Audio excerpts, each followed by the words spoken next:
السلام علیکم فیصل صاحب کی وائس بڑی کمال کی ہے اور ان کا انداز بیاں بڑا کمال کا ہے اور زبردست ویلوگ بناتے ہیں۔ اوملس ایسا شہر تھا جس میں میلہ سا لگا رہتا تھا۔ بندرگاہ میں رنگین کشتیاں جھول رہی تھیں، پیچھے گھنے جنگل جیسے باغات میں گھر بنے ہوئے تھے۔ ان گھروں کے اندر سبز بیلوں سے سجی ہوئی کھلی کشادہ گلیاں تھیں اور بے فکر لوگ ان میں چلتے پھرتے تھے۔ شہر میں کھلے میدان تھے جن میں ایک کانٹا بھی نہیں تھا۔ بچے ننگے پاؤں ان باغات میں، ان میدانوں میں کھیلتے تھے، بانسریاں بجاتے تھے۔ شہر میں کوئی بادشاہ نہیں تھا، کوئی غلام نہیں تھا، جانوروں تک کو قید نہیں کیا جاتا تھا۔ گھوڑے تھے لیکن ان کو کسی نے لگام تک نہیں ڈالی تھی۔ ان کے سر اور گردن پر ایک خوبصورت کپڑا لپٹا ہوا تھا، جیسے وہ اپنی خوشی سے میلے میں شریک ہونے آئے ہوں۔ صبح کی ہوا اتنی شفاف ہوتی تھی کہ شہر کے گرد 18 چوٹیوں کو ڈھانپنے والی برف سورج کی روشنی میں کندن کی طرح دمکتی تھی۔ یہ چمک سچے سونے کی طرح میلوں سے نظر آتی تھی۔ پھر اس شہر کے لوگ بھی بہت خوش مزاج تھے۔ کوئی قانون نہیں تھا، کوئی داروغہ، پولیس، فوج، جنرل، حکمران، چرچ، پادری، مسجد ملا، ٹیمپل ربی، مندر پنڈت، کوئی نہیں تھا۔ لوگ اپنی مرضی سے ایک دوسرے کا ساتھ دیتے تھے، اپنی خوشی سے ایک دوسرے سے اچھا سلوک کرتے تھے۔ اوملاس بہت پیارا، بہت پرفیکٹ شہر تھا، لیکن اس پرفیکشن کی تہ میں ایک بھیانک راز تھا۔ دراصل اوملاس میں کسی جگہ ایک تہہ خانے میں ایک چھوٹا سا ایک الماری کے سائز کا کمرہ ہے۔ اس کا دروازہ بند ہی رہتا ہے اور بس درزے ہیں اس کی لکڑی میں کچھ۔ کبھی کبھی معمولی سی روشنی ایک درز سے اندر داخل ہو جاتی ہے۔ اس چھوٹے سے کمرے کے کونے میں ایک زنگ آلود بالٹی کے پاس گہرے گندے بدبودار پانی کے درمیان ایک ننگا بچہ سہما ہوا بیٹھا ہے۔ یہ بچہ 10 سال کے قریب کا ہے، لیکن مسلسل قید اور اذیتوں کی وجہ سے وہ مشکل 6 سال کا لگتا ہے۔ مسلسل خوف اور بھوک کی وجہ سے اس کا سر بھی چھوٹا رہ گیا ہے۔ اسے سمجھ بھی نہیں آتی کہ وہ تکلیف میں کیوں ہے۔ شاید بچپن کے کچھ سال اس نے ماں کی گود میں گزارے ہیں، اس لیے اسے کچھ الفاظ اور ٹوٹے پھوٹے جملے یاد ہیں۔ پہلے یہ گیلے ننگے فرش پر پھیلی اپنی گندگی کے درمیان پڑا ہوتا تھا، بلکتا رہتا تھا۔ اس کے رونے کی آوازیں بھی پہلے باہر سنائی دیتی تھیں، اس کی چیخیں شہر کو بے چین بھی کرتی تھیں، لیکن اب اس کے گلے میں دم ہی نہیں رہا۔ وہ بس اوں اوں کی آوازیں نکال کر اپنا درد بیان کرتا رہتا ہے۔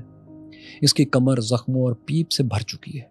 اس کی ٹانگوں میں گوشت رہا ہی نہیں۔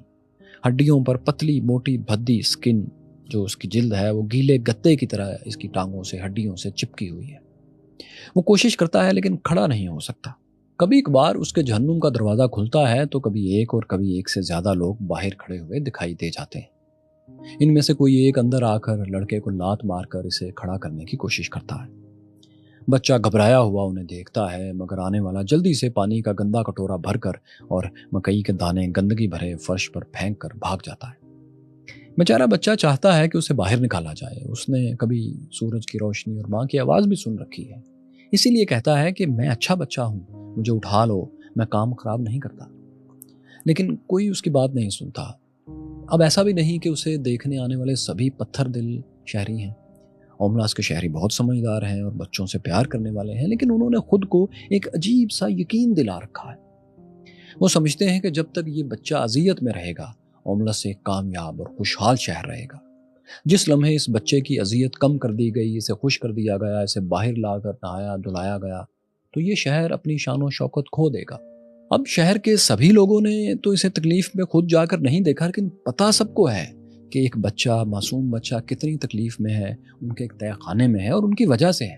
یہ بچہ ان کی انسانیت پر ایک تازیانہ بھی ہے، لیکن وہ اس کے لیے کئی قسم کی تعویلات، جواز، انٹرپریٹیشنز، ایکسکیوزز تلاش کر چکے ہیں۔ جیسا کہ یہ بچہ اب اتنی دیر تک گندا رہ چکا ہے اور اتنی اذیت سہ چکا ہے کہ اس کے لیے انسانی تہذیب میں واپس آنا ناممکن ہو گیا ہے۔ یا پھر یوں کہ صرف ایک بچے کو اذیت دینے سے اگر ہزاروں بچوں اور لاکھوں لوگوں کی زندگیوں میں سکون، قرار، خوشی آ گئی ہے، تو فار گریٹر گڈ ایک کڑوا گھونٹ بھر لینے میں کوئی حرج نہیں۔ اور پھر اس طرح کے اگر کسی عمل کا آخری نتیجہ اچھا ہے تو اس بات کو بھول جانا چاہیے کہ یہ اچھا نتیجہ کس راستے سے، کس طریقے سے حاصل کیا گیا ہے۔ کچھ کہتے ایک بچہ تکلیف میں ہے، ہم جانتے ہیں یہ بچہ ہمارے بچوں کی طرح ہمیں عزیز ہے، مگر اس کی تکلیف کا نتیجہ ایک خوشحال کامیاب شہر ہے، یہ دیکھو تو۔ نتیجہ اچھا ہے، اس لیے تکلیف کو نہ چاہتے ہوئے بھی قبول کر لینا مجبوری ہے، یعنی the end justifies the means۔ یہ باتیں اوملاس کے شہریوں کا ایمان بن چکی ہیں۔